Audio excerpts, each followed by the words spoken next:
Everyone knows that Rafael Nadal is now 36 and his retirement is just around the corner. But don't you worry, his legacy is not going to end with him at all. Another Spaniard by the name of Carlos Alcaraz has emerged as a worthy successor. So in today's video, we're going to talk about the Rafa factory setting up Spain as a tennis powerhouse for generations. And without further ado, let's get into it. First up, Rafa and his legacy. Rafa has been the face of Spanish tennis for the last 2 decades, and he has led them to this amazing golden era. He's won 22 major titles, and it really looks like he's not done just yet. Still, he's not as young as he once was, and recovering from injuries is getting harder and harder. He's hinted at it multiple times, and it really seems like he'll bid farewell to the sport soon. But despite this, we believe that Spain is going to continue its stranglehold on the men's tour, especially after Alcaraz's record-breaking Grand Slam win at the US Open. The 19-year-old superstar became the youngest ATP world #1 in history after defeating Casper Ruud in 4 sets to lift the trophy at Flushing Meadows.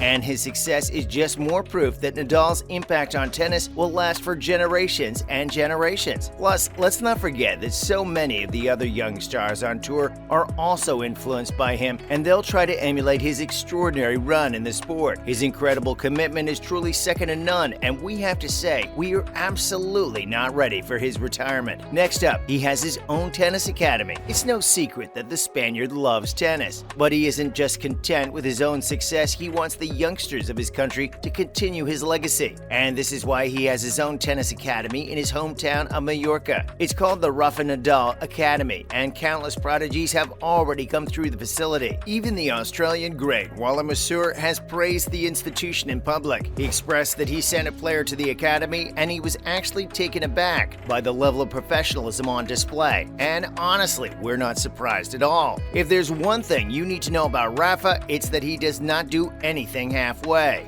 Wally revealed that his academy kept ringing him from Australia and was asking him about the arrival of the player, his food preferences, and pretty much everything. The Aussie believes that Spanish tennis is in a pretty good place right now and will continue to be so. Moving on, Wally praises Alcaraz. Wally was also very impressed by Alcaraz's fantastic season and said that the teenager was the new and improved model of the prototypical Spanish players. He claimed that the country has a long history of developing this sort of player and that it comes out of great club culture and very strong family ties within the community. And Nadal is someone who has embodied all of that. Wally added that the foundation of how he goes about the sport and how he's built his career is already there. He once again praised Spain for having a super healthy environment and developing their players' game on clay. He believes that there's a bit of a production line right now, and we're going to see a bunch of other stars come through from the country soon. Coming up, Alcaraz is the most complete 19-year-old player ever. For quite some time now, people have been calling Carlos the next Nadal. Now that he's broken through at such a young age, we have no doubts that he'll rocket up the Grand Slam titles list soon. And who knows, he may even challenge the big 3 records of Novak Djokovic, Roger Federer, and Nadal soon. He's certainly got the talent to do it, and in the recent US Open, he's proven that he's more than willing to put his body on the line for Grand Slam glory. Masur claimed that Alcaraz is the most complete 19-year-old player he has ever seen. He also pointed out that a lot of the great champions have some shots that are simply undeniable. Rafa's forehand, Sampras's serve, Federer's serve, and forehand are a few of the examples he gave. Wally believes that Carlos is only going to get better with time,